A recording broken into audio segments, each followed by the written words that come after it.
हरि ओम सभी को।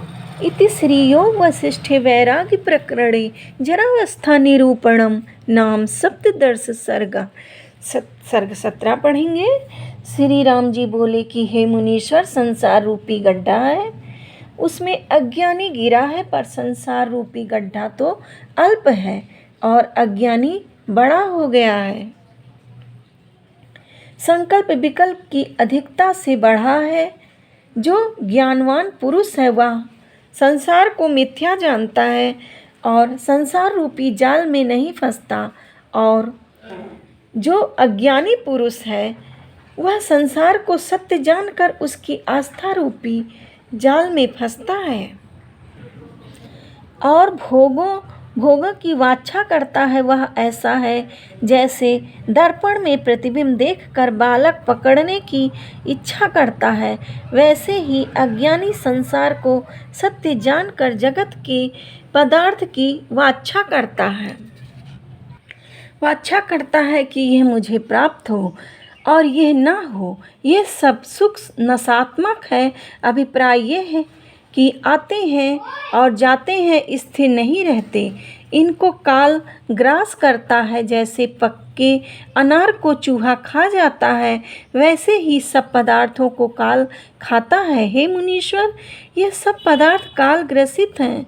जैसे नेवला सर्प को भक्षण कर जाता है, वैसे ही बड़े बड़े बलि सुमेरु ऐसे गंभीर पुरुषों को काल ने ग्रसित किया है। जगत रूपी एक गूलर का फल है, उसमें मज्जा ब्रह्मादिक है और उसका वन ब्रह्मा रूप है उस ब्रह्म रूप वन में जितने वन हैं सो सब इसका आहार है। यह काल सबको भक्षण कर जाता है।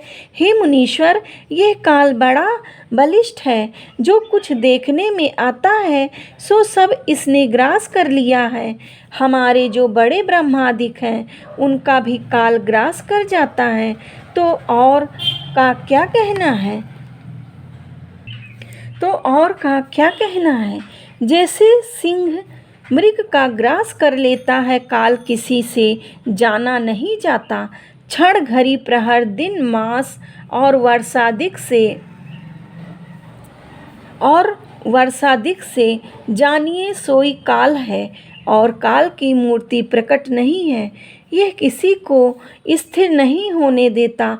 एक बेली काल ने पसारी है, उसकी त्वचा रात्रि है और फूल दिन है, और जीव रूपी भंवरे उस पर आ बैठते हैं। हे मुनीश्वर, जगत रूपी गूलर का फल है, उसमें जीव रूपी बहुत मच्छर रहते हैं।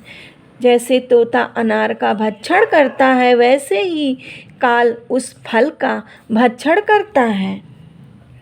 जगत रूपी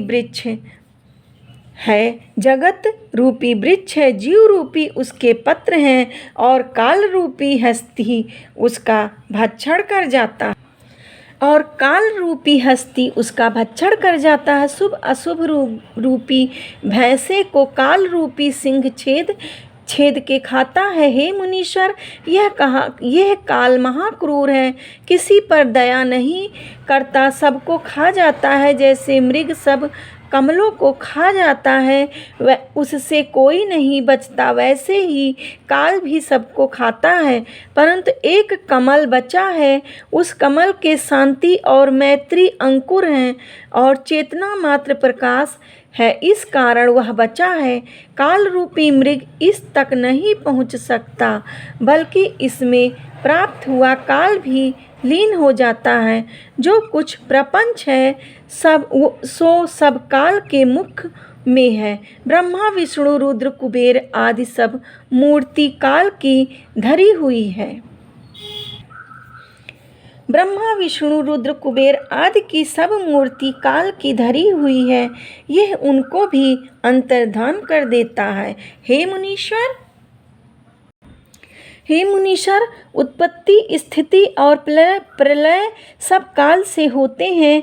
अनेक बेर इसने महाकल्प का भी ग्रास किया है और अनेक बेर करेगा। काल को भोजन करने से तृप्ति कदाचित नहीं होती और कदाचित होने वाली भी नहीं। जैसे अग्नि घृत की आहुति से तृप्त नहीं होता, वैसे ही जगत और सब ब्रह्मांड को का भोजन करके भी काल तृप्त नहीं होता। वैसे ही जगत और सब ब्रह्मांड का भोजन करके भी काल तृप्त नहीं होता। इसका ऐसा स्वभाव है कि इंद्र को दरिद्री कर देता है और दरिद्री को इंद्र कर देता है। दरिद्री को इंद्र कर देता है। सुमेरु को राई बनाता है और राई को सुमेरु करता है। सबसे बड़े ऐश्वर्यवान को नीच कर डालता है और सबसे नीच को ऊंच कर डालता है। बूंद को समुद्र कर डालता है और समुद्र को बूंद करता है।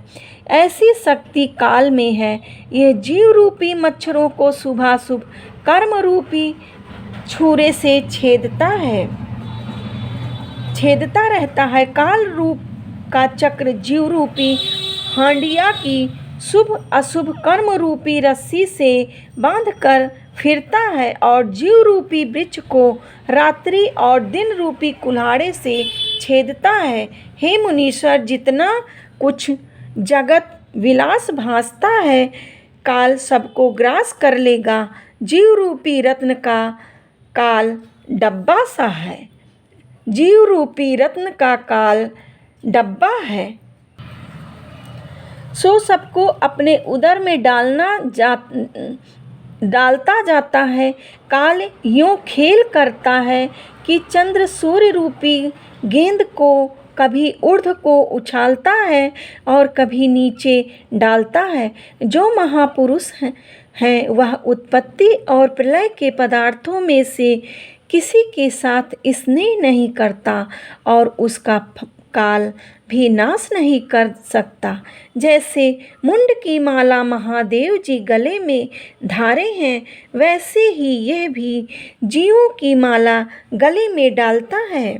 हे मुनीश्वर, जो बड़े बलिष्ठ हैं उनका भी काल ग्रहण करता है।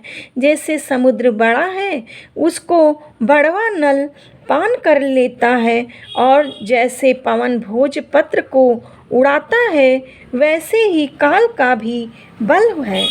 किसी की सामर्थ्य नहीं जो इसके आगे स्थिर रहे। हे मुनीश्वर,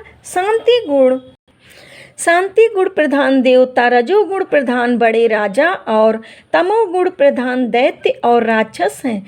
उनमें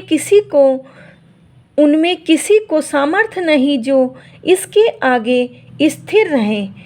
जैसे तौली में अन्न और जल भर के अग्नि पर चढ़ा देने से अन्न उछलता है और वह अन्न के दाने करछी से कभी ऊपर और कभी नीचे फिर जाते हैं, वैसे ही जीव रूपी अन्न के दाने जगत रूपी तौली में पड़े हुए राग द्वेष रूपी अग्नि पर चढ़े हैं और कर्म रूपी करछी से कभी ऊपर जाते हैं और कभी नीचे आते हैं। हे मुनीश्वर, यह काल किसी को स्थिर नहीं होने देता। यह महा कठोर है, दया किसी पर नहीं करता। इसका भय मुझको रहता है। इससे वही उपाय मुझसे कहिए जिससे मैं काल से निर्भय हो जाऊं। हरिओम सभी को। इति श्री योग वसिष्ठे वैराग प्रकरणे काल निरूपणं नाम दश सर्ग। अगले वीडियो में, तब तक के लिए हरिओम सभी को।